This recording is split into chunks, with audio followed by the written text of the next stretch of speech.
والتين والزيتون وطور سينين وهذا البلد الأمين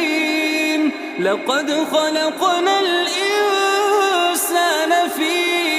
أحسن تقويم ثم رددناه أسفل سافلين إلا الذين آمنوا وعملوا الصالحات فلهم أجر غير ممنون